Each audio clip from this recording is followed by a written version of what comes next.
Olá, estamos dando início a mais um Debates Le Monde Diplomatique Brasil, em parceria com a TV PUC, com o Canal Universitário e com a TVT, TV dos Trabalhadores.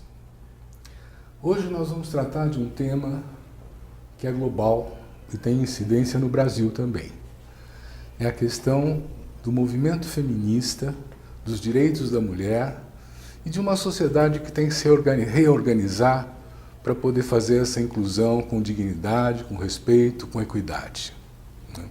O movimento feminista foi e é um dos mais importantes no mundo inteiro, causando profundas transformações no próprio comportamento, na visão das pessoas, na legislação dos países. E hoje nós trouxemos para fazer esse debate 3 lideranças do movimento feminista que aqui estão se reunindo em São Paulo, na coordenação da Marcha Mundial das Mulheres. Eu vou apresentar para você essas 3 lideranças, e depois daremos início ao debate. Bernadette Monteiro é do Brasil, é da coordenação executiva da Marcha Mundial das Mulheres. Ela milita em Belo Horizonte, Minas Gerais, e também constrói a Frente Brasil Popular. Obrigado por estar aqui, Bernadette. A Graça Samo vem de Moçambique, trazendo a visão da luta feminista de lá. Ela é coordenadora do secretário internacional da Marcha Mundial das Mulheres, que é sediado em Moçambique. Muito obrigado por estar aqui também. E a Nilce Pontes Pereira, brasileira, quilombola, agricultora, feminista, uma das lideranças que compõe a coordenação nacional do Conselho Nacional dos Quilombos. Muito obrigado também por estar aqui. E nós estamos curiosos para saber o que está acontecendo nesse seminário da Marcha Mundial das Mulheres e como vocês estão elaborando algumas das questões que preocupam a muitos mais, Por exemplo, Bernadette, como é que está sendo vista a ideia da resistência ao governo Jair Bolsonaro, a esses ataques homofóbicos? Como é que vocês estão visualizando enfrentar esse momento? A gente está fazendo essa leitura um pouco que o governo Bolsonaro não é um fenômeno só próprio brasileiro, assim, mas é um fenômeno que está colocado de forma no mundo inteiro, Ontem a gente justamente foi precisando isso, e vendo que, infelizmente, temos comuns nos vários continentes, do mundo. As mulheres têm relatado esse ascenso, do conservadorismo e de uma nova reconfiguração mesmo, assim, do próprio capitalismo, se aliando esse conservadorismo com uma perspectiva neoliberal, Então, para a gente, o Bolsonaro também tem representado isso, a expressão aqui no Brasil dessa aliança entre o neoliberalismo e o conservadorismo. E aí, nesse sentido, nós mulheres, a partir da Marcha Mundial das Mulheres, mas também das organizações que compõem com a gente a Frente Brasil Popular, estamos enxergando que, nesse momento, o enfrentamento a esse governo está na principal medida que ele está tentando impor, aos brasileiros e brasileiras, que a gente acha que é uma medida que vem confrontar, e precarizar ainda mais a vida da gente enquanto mulheres, que é essa proposta da reforma da Previdência que está colocada, assim, que para a gente não é uma reforma da Previdência, é um desmonte daquilo que a gente entende enquanto previdência pública, enquanto seguridade social, enquanto um regime de solidariedade entre as gerações.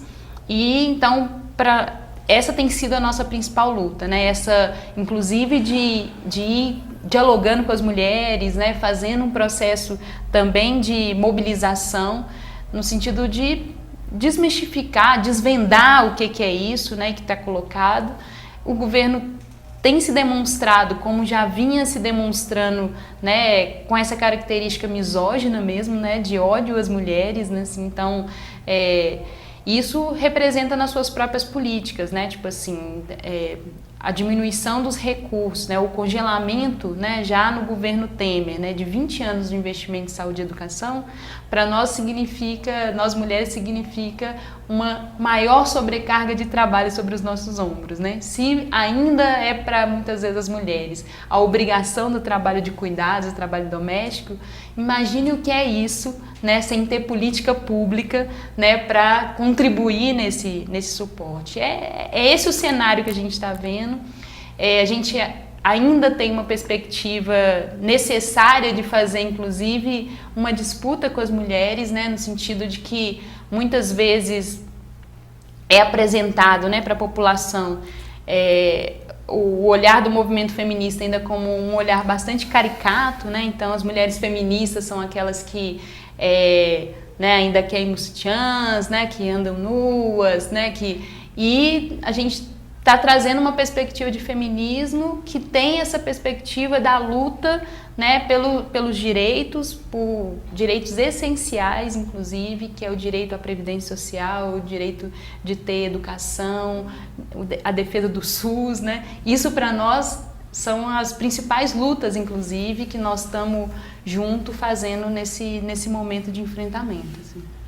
Um esclarecimento. É interessante que você coloque a reforma da Previdência, porque ela é mais ampla do que afetando só as mulheres, não é? Quer dizer, sim. Existe uma pauta só das mulheres nesse momento, ou vocês abraçaram essa questão como uma questão... É porque a gente... Lógico, tem dentro dessa reforma da Previdência, tem coisas que, vamos dizer, afetam especificamente as mulheres, né, como aumento, né, da idade para se aposentar, o aumento do tempo de contribuição, que, por exemplo, as mulheres, é sabido que quando estão no mercado formal de trabalho, elas têm uma intermitência muito maior, né, tipo assim, então elas ficam muito... permanecem pouco tempo, muitas vezes, na formalidade, né, porque são demandadas, inclusive, pelo cuidado doméstico, pela gravidez, ou pelo cuidado da saúde de outros membros da família.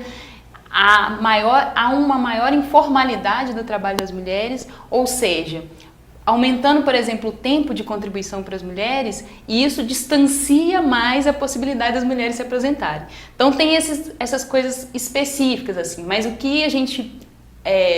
inclusive teve um olhar mais de compreensão, é de que a reforma que o Temer propunha tinha isso como elementos, inclusive, que eram talvez de uma reforma. Mas a que o Bolsonaro propõe tem a ver com uma perspectiva de desmonte total, né? Então, a proposição de um regime de capitalização é significar de jogar as mulheres na pobreza. É essa que é o centro pra gente, assim, né? Tipo, então, não é algo que é preciso de uma luta, né? Que junte mulheres e homens, trabalhadores e trabalhadoras quanto a essa reforma da Previdência, mas nós estamos entendendo que as mulheres, por estarem, inclusive, em condições de maior vulnerabilidade, são as estão em condições de maior pobreza, são as que estão nessa faixa, inclusive, né, que recebem a maior parte de salário mínimos, né, e que estão na maior parte da informalidade, por ser intermitência, são as que vão ser mais afetadas. Assim. Então, para a gente, por isso está na centralidade essa luta contra a reforma da Previdência. Ótimo, obrigado. Deixa eu perguntar para a Graça. A Bernadette fez uma relação dizendo assim, olha, nós não estamos sozinhos no mundo, no Brasil. Todo esse conservadorismo se espalhou pelo planeta, né?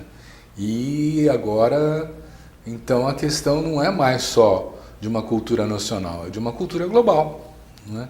Que está fundada num modelo particular de organização do capitalismo na fase atual, né? Que está fundada, talvez, também na predominância do patriarcalismo, né? Então, eu queria que você nos contasse um pouco, primeiro, que diferenças você vê entre os direitos da mulher aqui em Moçambique, não é? E depois tentasse fazer um voo mais amplo aí, Graça, para nos dar uma visão mais estratégica da questão, né? Boa noite e saudar esta oportunidade de estarmos aqui nesta TV e podemos compartilhar um pouco do que estamos discutindo estes dias. Estamos aqui no Brasil, é uma oportunidade ímpar, porque Estamos mulheres de diferentes cantos do mundo e isso é uma riqueza muito grande. Mas já indo direto à sua pergunta, o que a Bernadette esteve aqui trazendo é realmente o que está a acontecer em Moçambique. Reformas de previdência também, a mudança das leis trabalhistas, muitas questões que têm a ver com a segurança social, a seguridade social, que estão sendo desmanteladas. E talvez o que é particular é que, pela própria nossa trajetória de constituição ou construção do Estado-nação, ainda somos muito jovens que muitas das leis que nós temos ou direitos que nós estávamos a usufruir tenham sido o ganho dos processos de independência, ou seja, a conquista da independência trouxe um conjunto de direitos porque nós adquirimos a independência a partir de um projeto socialista, marxista e como a gente diz, marxista-leninista, e que, pronto, nos deu um conjunto de direitos sociais bastante progressistas, que na verdade também tínhamos um Estado centralizador e que daí as políticas que nessa altura configuravam o processo de construção do Estado eram muito responsivos àquilo que são os direitos dos cidadãos e das cidadãs, mas que esta onda neoliberal que para nós chega na década de 90 realmente desmonta muitas destas conquistas e que, na verdade, não nos demos muito tempo para perceber essa mudança. É muito comum encontrar pessoas que ainda questionam nós. Já não estamos no socialismo, agora não estamos mais, agora estamos no capitalismo. E as pessoas ainda nem perceberam o que está mudando. Percebem que há mudança, mas do ponto de vista político-ideológico, não é muita gente que acede a este debate, a essa discussão, mas as pessoas sentem a mudança e o retrocesso em relação ao acesso a direitos, direito à saúde, direito à educação. Enfim, se nós crescemos, a minha geração estudou sem ter que pagar a escola. Inclusive, a gente estudava com aquilo que a gente chamava emulação socialista, que os nossos pais, quando mandassem os filhos à escola, ainda recebiam um subsídio por terem os filhos na escola, como as políticas que eu penso que o Brasil, no governo Lula, implantou. Para mim foi o que vivenciei. Eu estudei a partir dessas políticas que eram conquistas da independência. Isso tudo está sendo substituído por um processo muito radical de privatização. Os meus filhos já não estudam em escola pública se eu quero que eles tenham boa educação, porque são poucas as escolas públicas e poucas crianças têm acesso.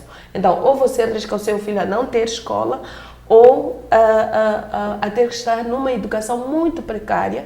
Então, a gente acaba tendo que recorrer ao ensino privado, que também é outro precário, porque as demandas são muitas e a gente não consegue aportar essas demandas. Então, os direitos das mulheres são mutilados, como a gente diz, e muitas vezes sem talvez um amplo debate político e de resistência, como a gente consegue ver aqui. Às vezes a gente celebra, por exemplo, a questão da mudança da idade de reforma. Tem muita gente que celebra, que bom que eu não vou reformar cedo, porque as pessoas ainda não perceberam o que significa o você reformar mais tarde, porque a sua saúde, nesse momento, as pessoas não conseguem viver longa vida. A nossa esperança de vida reduziu muito, se fala de 48 a nossa esperança de vida em Moçambique. Então, se aos 48 você considera que você já não existe, ou depois dos 48, como é que se espera que você vai trabalhar até aos 60? Porque realmente é essa a nova idade de reforma. Então, muitas pessoas não vão chegar lá. Ou se chegam lá doentes, e quando aposenta, muitas vezes cai doente e morre, porque não tem como sustentar sequer os cuidados de saúde que daí advêm com tantas doenças que acontecem. E isso, a gente está a falar de presidência, mas tem muitas questões que têm a ver, porque se nós formos ver, a nossa população, a grande maioria, é rural ainda, a maioria da população moçambicana ainda vive no campo e vive da terra e dos recursos associados à natureza e à terra e todos. E o que está a acontecer é também esse desmantelamento por conta da estrutura patriarcal capitalista e as novas formas de invasão colonial. Antes de você passar para o geral, o nosso telespectador, eu acho que está com uma pergunta assim. Quando foi a independência? Pois. E o que vocês construíram nesse período socialista que é tão diferente do que está sendo imposto agora, né? Ai, meu Deus. Eu faço parte, talvez, da geração que viveu essa realidade, porque a gente Moçambique ficou independente em 1975. Nossa independência, diferente de alguns outros países africanos, a nossa independência foi não pelo processo de decisão apenas a nível global, mas foi também um processo de luta de libertação, uma luta armada. Então a gente teve a Frente de Libertação de Moçambique, que se organizou e se mobilizou e juntou as diferentes forças ou iniciativas de reivindicar a independência e formou um movimento que lutou de 64 a 75, e a nossa independência é em 75. Eu faço parte dessa geração que em 75 estava a começar a ir à escola e mais ou menos que vivemos dos frutos da independência. Mas veja bem, essa nossa independência que foi proclamada a partir de um projeto de luta anticolonial financiada pela União Soviética teve, a situação de que a gente viveu a Guerra Fria, no sentido de que no nosso entorno estava do lado o regime do apartheid, porque Moçambique faz fronteira com a África do Sul. Então essa nossa independência, a gente não usufruiu dela porque era a guerra das duas forças, o capitalismo e o socialismo brigando naquela conjuntura. Nós entramos em 76 numa guerra civil que continuou e que talvez foi mais hostil que a guerra anticolonial, porque foi vivida assim de irmão para irmão e em todos os espaços assim. E muitas famílias guardam essa memória terrível da guerra civil. Mas se a gente tiver que nomear o que é que a independência socialista deixou, foi talvez esse aparato de políticas públicas, políticas sociais muito progressistas, acesso à educação, acesso à saúde, talvez uma sociedade mais igualitária, de uma perspectiva de bens comuns. Enfim, a gente viveu esse cenário. Claro que também tínhamos uma política centralizadora, de governo centralista, que era ele o redistribuidor. Então nós tínhamos um sistema de abastecimento. Eu cresci num sistema, porque vim do campo para a cidade e vivi num sistema de abastecimento que a gente tinha quantidade de quilos de arroz, quilos de açúcar, litros de óleo para uma família, e todas as famílias tinham isso. Hoje, quando a gente analisa, a gente diz, mas será que o irmão do presidente, o filho do presidente viviam assim, comiam o que eu? Mas a gente estudava mesmo as escolas, então a gente acreditava que era uma sociedade mais igualitária e as políticas nos colocavam numa situação de compartilha desses espaços de uma forma mais igual. Mas isso teve muito pouca dura, porque essa guerra civil foi nos destruindo aos poucos, né? Foi matando a nossa possibilidade de sobrevivência dentro desse modelo. Até porque com a guerra a gente não conseguia produzir, até porque a independência desmantelou o poder colonial, inclusive as instituições coloniais. Então o processo de ter que construir isso e reconstruir uma nova agenda, um novo projeto de independência, não foi um processo pacífico ou tranquilo num contexto em que estamos a guerrear, porque ou você organiza para a guerra, para a luta, ou você organiza o que é a educação, o que é a saúde, o que é a interação e a convivência das pessoas nesse contexto. Mas ainda assim, eu acho que nós, como um povo moçambicano, fomos um povo muito resiliente, porque terminado esse contexto de guerra, a gente conseguiu construir uma nova ordem de convivência que não trouxesse as mágoas do que a guerra plantou em nós, porque a guerra era entre irmãos, A guerra era, você não sabia quem era da guerrilha e quem era das forças governamentais, as pessoas peleavam e num momento podiam estar lutando de um lado e depois no outro momento estavam lutando do outro lado. E as marcas deixadas foram muito agressivas. Hoje nós vivemos em constante guerra, até porque a gente dizia paz na terra, quando se proclamou o Acordo Geral de Paz, é paz na terra, mas guerra em casa, porque esse tecido social que conviveu muito com a violência, com o conflito armado, com as armas de fogo, criou uma cultura também de violência. Então a violência doméstica começou a ser tão visível, tão evidente, que a organização das mulheres, na verdade, como movimento feminista, ganha força justamente dessa perspectiva de ter que enfrentar a violência contra as mulheres, a violência doméstica, sobretudo. Mas se a gente quiser sair desse contexto para olhar o que mudou agora, justamente indo à sua pergunta, para mim que vivi aquele tempo da guerra, sim, enfrentei a guerra, mas eu guardo muitas memórias desse momento da igualdade, da partilha dos espaços, dos bens comuns, para olhar agora e ver a diferença e a rapidez com que a gente mudou para esse modelo tão capitalista, predador e de exclusão e de exploração, a exploração das mulheres, exploração das pessoas de uma maneira geral, exploração infantil, de todas as formas, a violência se manifestando das formas mais estruturais e mais subtis também, porque aí você encontra a tradição, a religião, a cultura, todos talvez os argumentos como sendo as formas de querer reorganizar a sociedade ou de querer garantir a moral, mas acabam sendo as formas mais subtis, talvez, de violentar ou de violência contra as mulheres, porque é o lugar da disputa e de tentar preservar a ordem também. Então, hoje, as pessoas vivem uma situação, a gente tem precariedade no transporte público, tem precariedade na habitação, tem precariedade no acesso a alimentos, tem precariedade. E neste contexto que a gente está vivendo, desastres naturais que são cíclicos, né? Num momento a gente está vivendo seca, no outro momento estamos vivendo cheias, que é o que vocês chamam enchentes, no outro momento estamos vivendo ciclone. Moçambique teve 2 ciclones este ano, terríveis. A gente não está conseguindo se reorganizar, se reerguer. Então, é muita coisa ao mesmo tempo. Mas, tanto nesse contexto também, ainda estamos em guerra. A parte norte, a região norte do nosso país está sendo invadida. Aldeias sendo queimadas que a gente não sabe quem. Por um lado vão se dizer que é o Al-Shabaab, do outro lado são mercenários americanos, há muita coisa que se diz e não se sabe o que é. A verdade é que estamos ainda num contexto de guerra armada.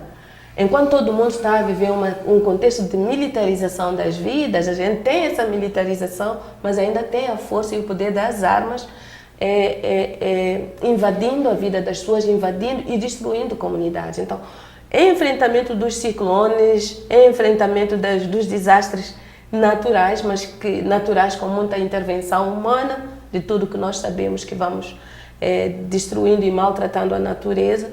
Isso tudo está a fazer com que este contexto de hoje seja tão diferente dos 16 anos, eventualmente, que a gente viveu de guerra civil. Nós estamos com 40 anos de independência. É pouco que a gente vai nomear que seja um período de paz, de tranquilidade, de construção do nosso projeto de Moçambique. Hoje em dia a gente não sabe em que se pegar e ao mesmo tempo estamos num contexto de crise de lideranças, porque essa crise política neoliberal de extrema direita, que talvez até fascista, que também nomeamos desta maneira, é o que se manifesta e estamos com a ausência de um debate ideológico. Enquanto vocês aqui e em outras regiões do mundo conseguem se debater esquerda, direita, ou Partido dos Trabalhadores, ou Partido Social Democrático, a gente não tem isso. Eu não ouço isso em Moçambique e não consigo enxergar. Quando eu ouço uma força política, mesmo das que estão emergindo hoje, querendo ser a alternativa, não trazem nada, nenhum projeto ideológico que nos convença de que poderão fazer diferente do que já está fazendo. Parece muito mais, em minha opinião, uma luta pelo poder, simplesmente, mas para replicar e reproduzir a ordem que já está lá. Muito bom. Então agora nós vamos conversar com a Nilce. Nilce, você que tem toda essa trajetória de luta nos quilombos, né? Eu acho que seria muito interessante para a gente ouvir como é que vocês estão elaborando a questão a partir do território, né? Quer dizer, a questão da defesa dos direitos das mulheres, a defesa dos direitos dos quilombos a partir do território. Você está sentindo alguma mudança com esse governo novo? Acho que a mudança que afeta nós mulheres, principalmente nos territórios quilombolas, se dá ao acesso mesmo ao território, né? Porque lá está a questão do cuidado, da preservação, da conservação, das variedades, que é das coisas que está sendo cooptado hoje pelo agronegócio, pelo capital, que é o que esse governo hoje representa, né? Não representa a sociedade como um todo, no sentido de construir, de transformar políticas públicas em mecanismo social, né? Para nós, enquanto comunidades quilombolas, está claro que nós somos a parte que mais incomoda esse governo, que já se mostrou racista, homofóbico, né? Declarou, não sei se você acompanhou, teve uma época que ele deu uma declaração polêmica, né, falando sobre... 7 arrobas, né? Nos comparando a gado, né, colocando que nós pesamos arrobas, né, e para mim ainda temos um peso maior, né, porque ele vem da minha região, né, infelizmente eu carrego Sua essa região carga. Eu sou do Vale do Ribeira, né, que é o local de origem do atual presidente hoje, que ele nasceu lá nas comunidades, no município de Eldorado, né, que tem a maioria, uma concentração de comunidades quilombolas está na região do Vale do Ribeira, e ele conviveu com a gente, com as comunidades, toda a sua infância.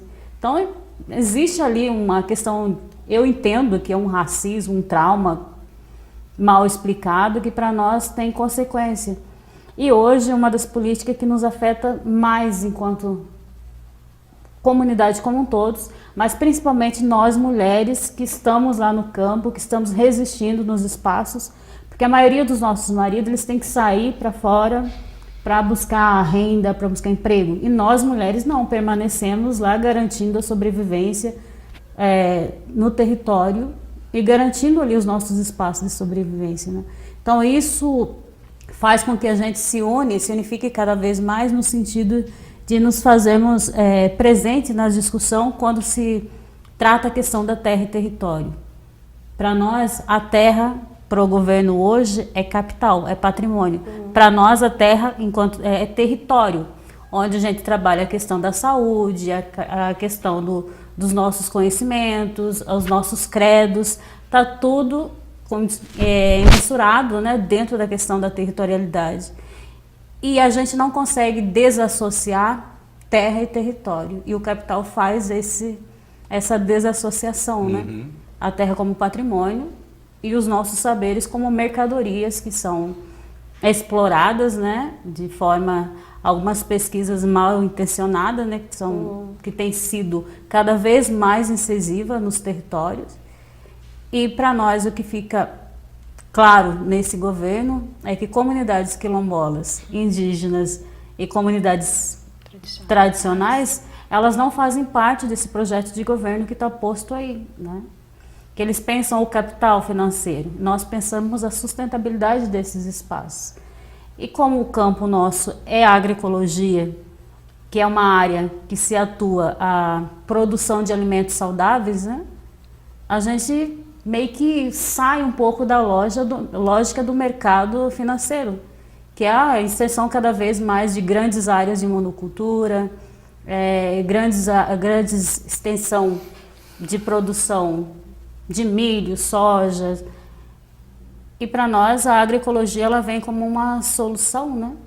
Inclusive, o Bolsonaro ataca essa perspectiva, né, da produção saudável de alimentos, agroecologia. Só nos 3 primeiros meses, né, liberaram 47 agrotóxicos, né, aqui no Brasil. Inclusive, muitos agrotóxicos que em outros lugares são proibidos, porque tem comprovação, inclusive, que causam câncer, né? Tipo assim, tá dentro do pacote aí de liberação, né? Então tem É o tal do famoso pacote tecnológico, né? Que é vendido como uma coisa que o Brasil desenvolve. Na verdade, é uma apropriação do conhecimento transformado em coisas que para nós não fazem parte dessa questão da territorialidade. Quando nós defendemos a questão do acesso à terra e território, muitas vezes vem aquela pergunta: para que os quilombos querem terra e querem território? Se a gente não vai usar, é a mesma fala que se usa para os territórios indígenas. Né? O mesmo em África também, é a mesma coisa, que se diz que tem muita terra, então pode dispensar parte dessa terra para... Mas os lugares onde vão é onde o povo está. Né? Sim. E assim, isso tudo vem como outra afirmação que o próprio governo tem usado muito, né? No Brasil todo hoje, acho que tem várias outras partes do mundo, que é a inserção cada vez mais das unidades de conservação sobre esses territórios.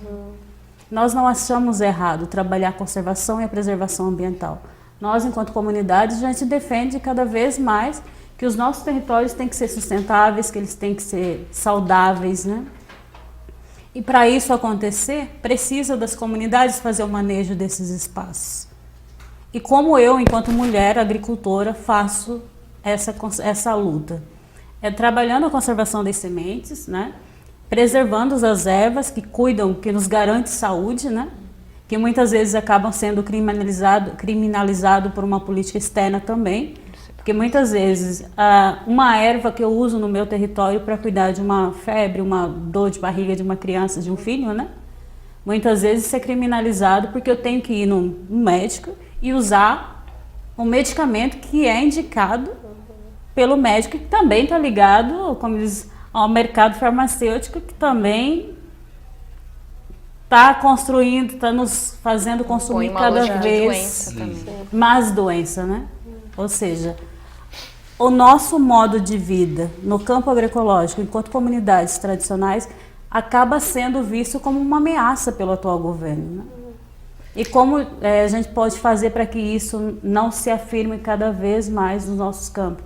Porque nós temos a luta enquanto comunidades quilombolas, tanto na comunidades rurais quilombolas, e nós temos também comunidades quilombolas urbanas, que também tentam discutir essa questão da territorialidade e a reprodução nesses espaços, que aí se enfrentam outras lutas, que é da violência doméstica. Muitas das nossas mulheres negras, né, são assassinadas devido à sua forma de se posicionar, né, de se colocar na luta. Os nossos filhos são os que mais morrem, né, são a juventude negra, né, são exterminadas aí. Como a Graça falou, como diz, o uso da arma, para nós, ela nunca deixou de existir nos territórios quilombolas, né? Seja ele rural, seja urbano. Porque muitos dos nossos filhos são assassinados de uma forma, seja pela violência mesmo, seja pela inserção no caminho das drogas, né? Porque se não há perspectiva de manutenção desses jovens no campo, não há garantia de trabalho para essa juventude na área urbana, que ele acaba fortalecendo cada vez mais as periferias, as áreas periféricas urbanas. E isso demanda cada vez mais violência, gerando um ciclo vicioso, né? Que a gente precisa que o governo atue em conjunto com as comunidades, construindo políticas públicas que garantam a permanência do jovem no campo, e os jovens que estão na cidade, que eles tenham alternativas de geração de renda que não seja através da violência e que não seja também através do uso das armas, que agora a gente viu aí que a política do novo governo é colocado os aportes de armas, né? Como que a gente vai... o Brasil já vive um contexto de guerra, né? Sempre estivemos nesse contexto de luta de classes, que nunca se falou tão abertamente como agora, né? Então, aí quando se fortalece essa liberação das armas como uma estratégia para a gente é o extermínio da juventude negra. É dessa forma que a gente vê. E quem sofre mais com isso somos nós mulheres, né? Que somos mães, que somos avós, né? Que somos irmãs, filhas, né? Então, para a gente, a carga, como a Bernadette disse, acaba sendo muito mais pesada. Então, eu tenho uma pergunta para vocês, mas talvez você possa começar, que você já engatou, né? Que é a história de como é que as lutas no território se combinam com lutas mais amplas, não é? Porque nós estamos vivendo numa cidade, São Paulo, por exemplo, que é uma grande metrópole. Nós não estamos mais no mundo rural de Moçambique, por exemplo, né? Nós temos redes sociais que não tinha há 10 anos atrás, né? Então, pensar a resistência no território, a Marcha Mundial das Mulheres, como é que ela está elaborando a ponte entre a árvore e a floresta? Como é que você está pensando na Coordenação Nacional dos Quilombos, né? Aquela bandeira que une todos os quilombos juntos, quer dizer, que propõe uma transformação? Para nós é a questão da nossa ancestralidade mesmo, né? De onde viemos, o que queremos e o que pretendemos construir, né? Acho que são 3 coisas que a gente precisa reflexionar cada vez mais. No sentido de, tivemos um passado, né, que não foi positivo, né, mas que tem ensinamentos que podemos absorver do nosso passado. E o presente está aí numa questão que é muito conflituoso, né? Nós temos vários conhecimentos, várias divergências de pensamentos, mas nós temos um objetivo, né, que é a construção de uma sociedade saudável, né, e consciente.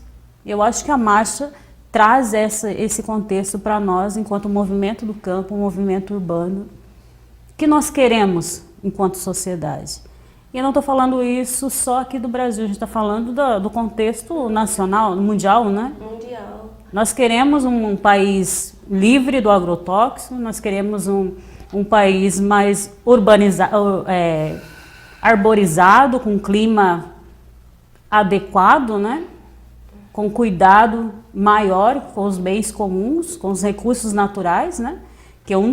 Isso me faz refletir também essa abertura do agronegócio para a exploração minerária nos territórios tradicionais. A gente volta de novo na questão do conflito, quem vai ser o afetado diretamente. Exato. Nossos maridos, nossos companheiros, eles saem, né? Buscam alternativa de garantia, de sobrevivência. Mas nós, enquanto mulheres, não. Nós estamos ali em casa, nós estamos ali na roça, cuidando do território, cuidando dos nossos filhos, cuidando dos nossos entes queridos, né? A gente brinca que para o homem é fácil sair de casa, mas para mim, enquanto mulher, eu já teria uma dificuldade enorme para sair do território, porque eu não teria coragem de deixar minha mãe, né? Deixar o meu pai, que estaria uma idade avançada. Então, essas questões do cuidado, do bem-estar, ela influencia muito na nossa luta enquanto mulher. Então, aí, pode falar. Graça, a Marcha Mundial das Mulheres, como é que junta a árvore com a floresta?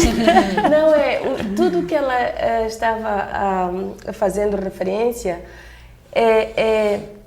se esse projeto global, neoliberal, ele tem uma capacidade tal de se transferir de um lugar e se manifestar em outro lugar de igual maneira, porque a questão que ela estava a mencionar do envenenamento, por exemplo, das nossas comidas, dos nossos territórios, isso está sendo replicado pelas próprias políticas públicas brasileiras de cooperação internacional. Enquanto a gente sempre considerou que é importante fazer uma cooperação Sul-Sul, que projeto é esse da cooperação Sul-Sul? O que a gente leva? O que o governo brasileiro leva para os países onde vai criar cooperação? Então, a gente tem um famoso programa Pro-Savana, que é uma iniciativa tripartida do governo brasileiro, o governo de Moçambique e o governo japonês, para investir na savana moçambicana, que é um transporte do que foi o que foi feito no Cerrado brasileiro para Moçambique. Então, o que está acontecendo neste momento? É a testagem de sementes geneticamente modificadas.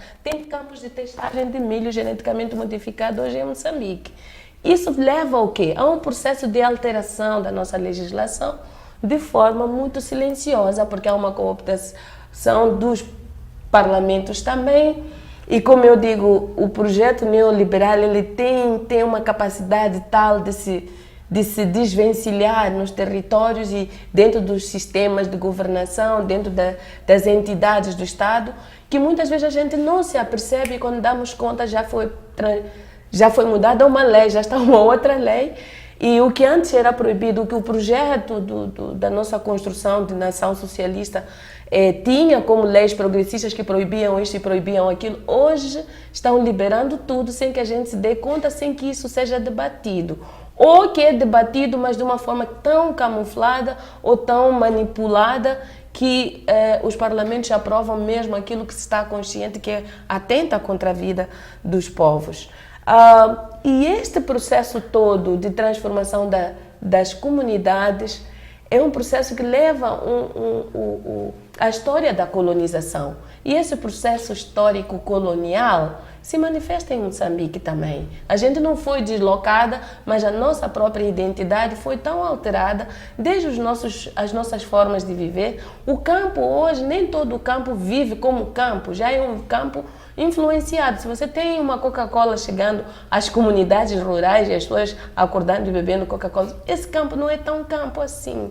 Então, ainda que a gente esteja pensando Moçambique é um Moçambique rural, que rural é esse hoje? O rural de ontem não é mais o rural de hoje, porque está infestado por essas corporações transnacionais que chegam lá e fazem acaparramento de terras, expulsam as comunidades e impõem a sua monocultura ou impõem a mineração e as pessoas são forçadas a ter que conviver com a mineração. A gente tem empresas brasileiras atuando, matando e transformando os meios de vida, envenenando os territórios com a mineração a céu aberto, porque não há nenhum cumprimento das regras ambientais, que mesmo sabemos de antemão que mesmo que as regras ambientais fossem cumpridas, jamais seria possível garantir a vida e a sustentabilidade da vida.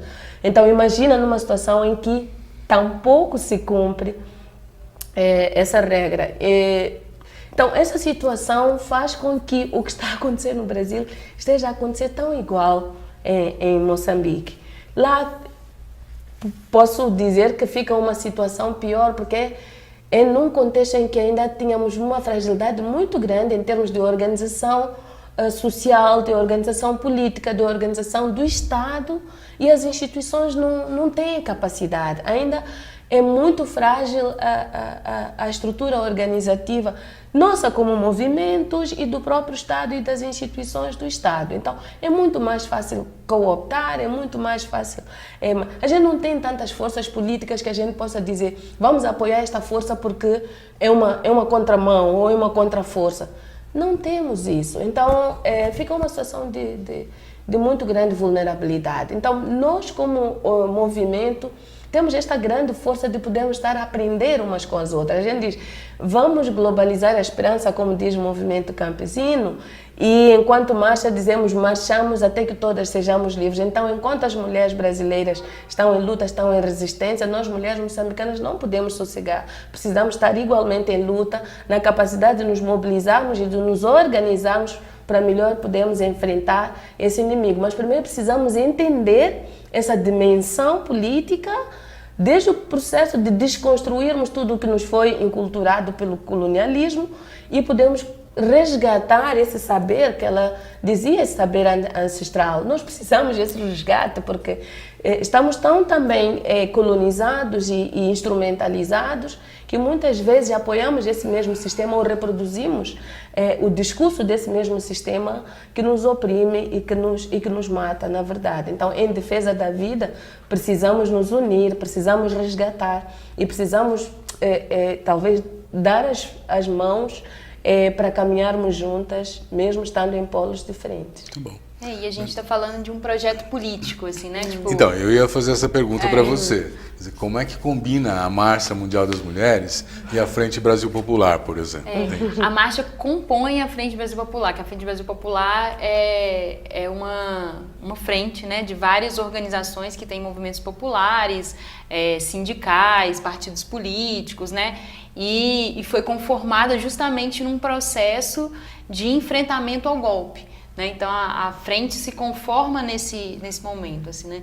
Então nós da marcha, porque muitas vezes as pessoas acham que os movimentos feministas, né, tipo, estão no processo de inserção para fazer a luta específica das mulheres, assim, né?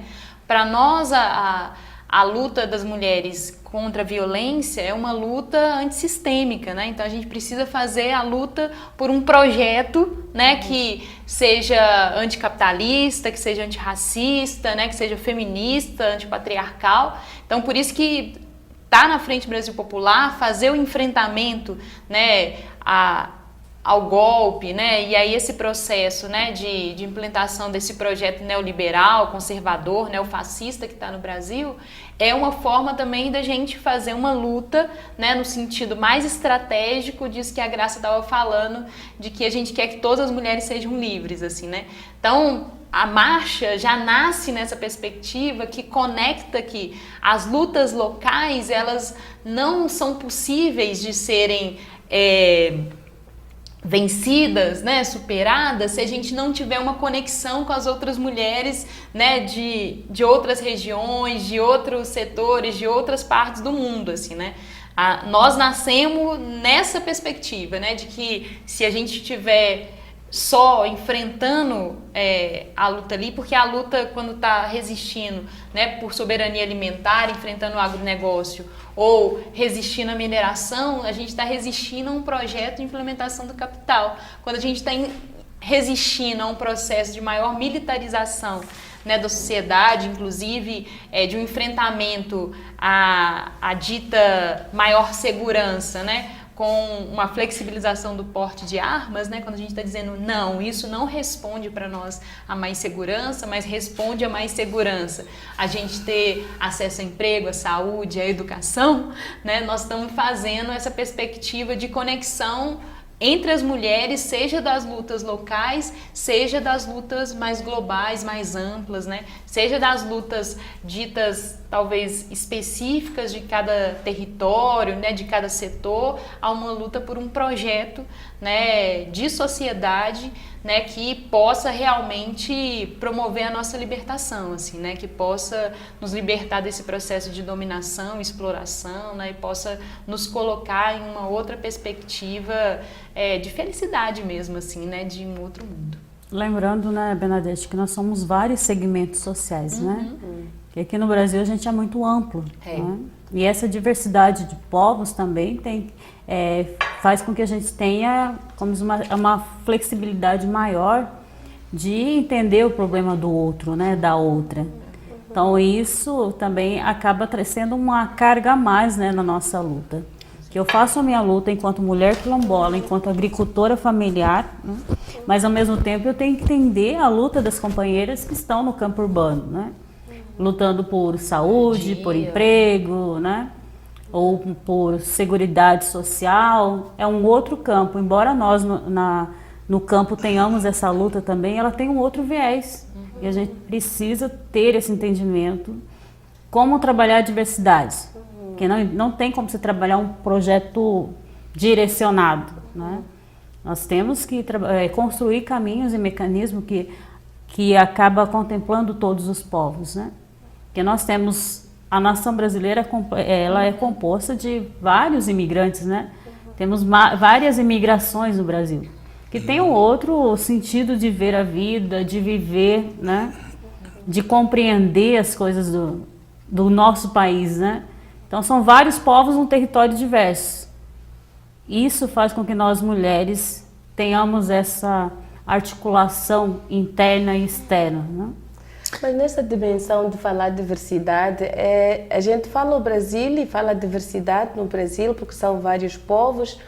Os povos, como falava hoje, os povos que vieram e os povos que nasceram aqui, nascendo dessa diversidade que veio, é muito amplo. Mas quando vamos ao continente de onde eu venho, África, somos também uma diversidade, porque são Áfricas. A gente até, quando quer falar para o mundo, por exemplo, para os brasileiros em particular, e vou aproveitar esse espaço aqui, a África não é única, são várias Áfricas num continente que foi configurado por uma dimensão colonial, de divisão territorial com interesses próprios. E dentro dessa África temos vários países, somos mais de 50 países no continente africano. E dentro de um mesmo país, se eu falar de Moçambique, nós temos mais de 40 idiomas, para ter ideia. Então somos uma diversidade, não sei quantas tribos que também houve esse processo de desmantelamento da configuração tribal,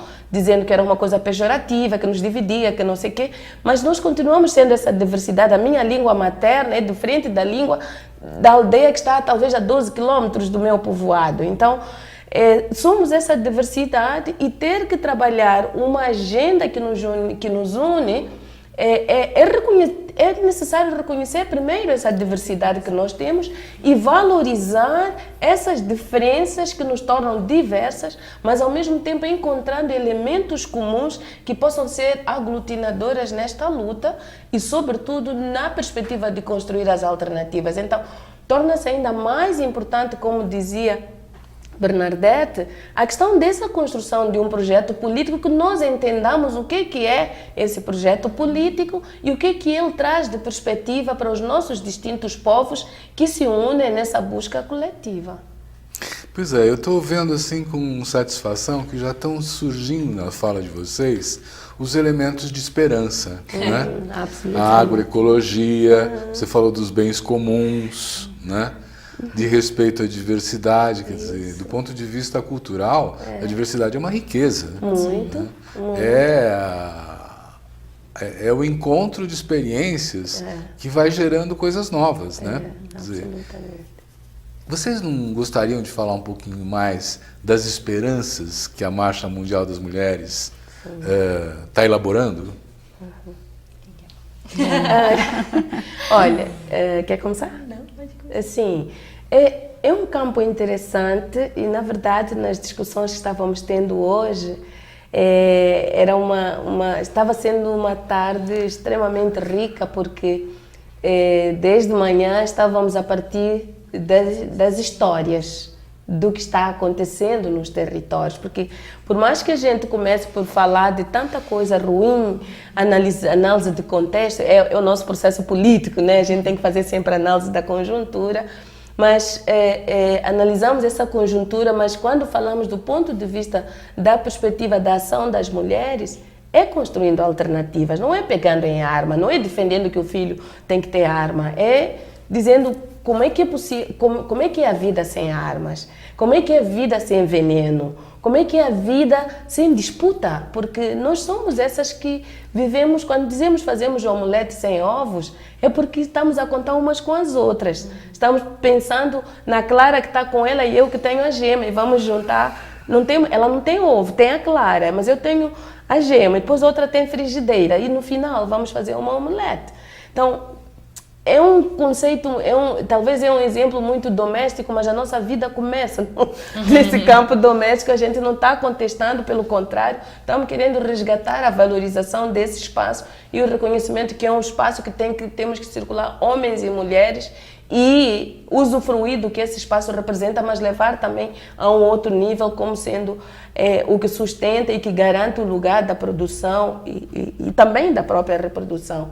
Então, nós dizemos que as nossas alternativas são primeiro valorizadas a partir da nossa própria auto-organização como mulheres. Não tem como nós travarmos esta batalha, esta resistência, esta possibilidade de olhar o mundo com outro olhar se nós estivermos cada uma no seu canto. Se nós não pudermos identificar esses elementos comuns que nos tornam, que fazem com que tenhamos o interesse de estar juntas. Então, a nossa própria organização e o buscar criar mais espaço para que mais mulheres se somem a este processo organizativo. E como é que nós fazemos? Criando um espaço seguro onde as mulheres possam estar e falar em sua própria voz. E isso é um processo longo, não é uma coisa de um dia para o outro. No primeiro dia que a mulher vem, ela não abre a boca, ela não tem a coragem para abrir a boca, ela não se sente segura, porque o meio de onde ela vem é um lugar subalterno. Na família as mulheres são subalternas e é isso que a gente busca transformar, mudar desde a família, desde a escola, desde o lugar da comunidade, Mas essa transformação começa por nós criarmos um espaço onde as mulheres possam construir o seu sujeito, esse sujeito político, que vai começar um processo de mudança. Mas vamos a um outro nível de alternativas. Quando nós estamos a falar da economia, bom, o nome economia muitas vezes se diz que começou pensando a organização do lar.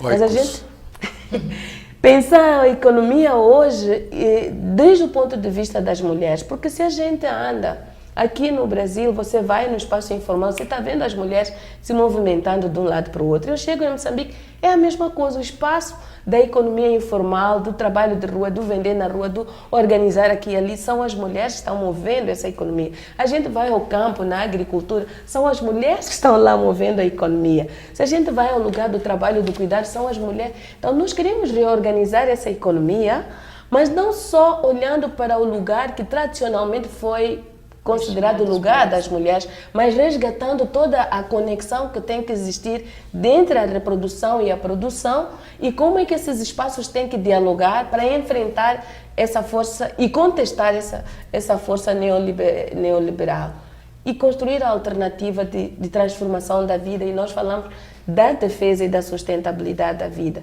Isso só é possível quando nós começamos a pensar a coexistência entre as pessoas e a natureza. E ela falava muito da questão da terra, dos territórios, dos saberes. Então nós precisamos pensar a partir de uma cosmovisão de todos esses elementos e sair das disputas, mas pensar como coletivamente, como coletividade, como poderemos coexistir dentro das nossas diferenças, dentro dos saberes distintos, mas buscar esta convergência. Então precisamos estar em ação permanente, em pensamento permanente e nos retroalimentarmos a partir desse processo de aprendizagem. Acho que é importante deixar claro nessa fala que em nenhum momento a gente está abolindo a participação dos homens nessa reconstrução, né? Absolutamente. Porque muitas vezes as nossas falas, nós queremos um mundo especificamente feminino. Mas a gente acha que tem Mas que ver o feminismo, ele também se aplica aos homens, né? Então a gente até também... porque aqui já estamos numa entrevista onde temos um homem nos entrevistando. Dois, né? Mas assim, é porque eu acho que isso é importante nisso, porque assim, a gente, claro, a gente constrói também espaços onde isso, né? Tipo assim, a própria Frente Brasil Popular, onde que a marcha participa aqui no Brasil, né? Tipo assim, é um espaço misto, a gente, né, tem articulação com vários outros movimentos que são mistos, né? A CONAC é mista, né? Tipo assim, internacionalmente, né, a gente participa também de processos, né, de articulação que tem movimento misto, mas a gente também tem uma concepção de que a gente precisa dos movimentos auto-organizados, né, de mulheres, onde as mulheres possam também produzir, né, e formular, né, essa outra perspectiva de mundo, assim, né?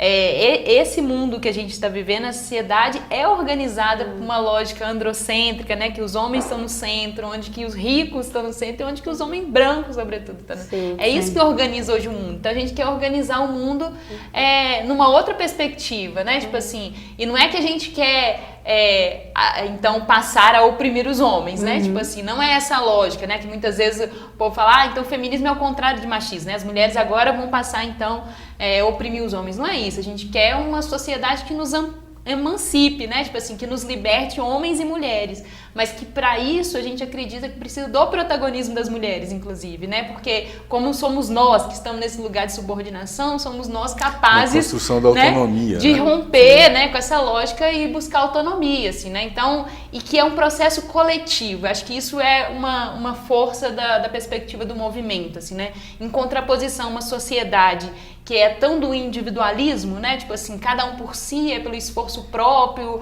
né? Cada um se liberta, né? Tipo assim, nós estamos reforçando que não, a gente acredita no feminismo, inclusive, construído a partir das bases populares e que é um projeto coletivo de libertação, né? Tipo assim, um processo coletivo de emancipação, assim, é nisso que a gente alimenta a nossa esperança, né? Na possibilidade de organizar mais e mais mulheres, né? De envolver muito mais mulheres, com maior diversidade, para que esse projeto, inclusive, tenha esse alcance, né, que não seja, não é das nossas casas, das nossas comunidades, né, a gente quer libertar o país e o mundo, né, tem um lema da marcha que fala, a gente quer mudar a vida das mulheres para mudar o mundo, a gente quer mudar o mundo para mudar a vida das mulheres, assim, ao mesmo tempo. E esse mundo é um mundo de mulheres, homens, crianças e tudo, é um mundo diverso, então é uma luta De emancipação da humanidade. Da humanidade. É muito bom ouvir vocês, traz uma esperança para a nossa discussão, né? Nós estamos chegando ao fim do nosso debate, já passou 1 hora, né? Caramba. Eu quero agradecer muito a Bernadette, a Graça, a Nilce pela participação, né? Agradecer a você que nos acompanhou nesse debate, assistindo o programa, e dizer que logo mais tem mais. Muito obrigado.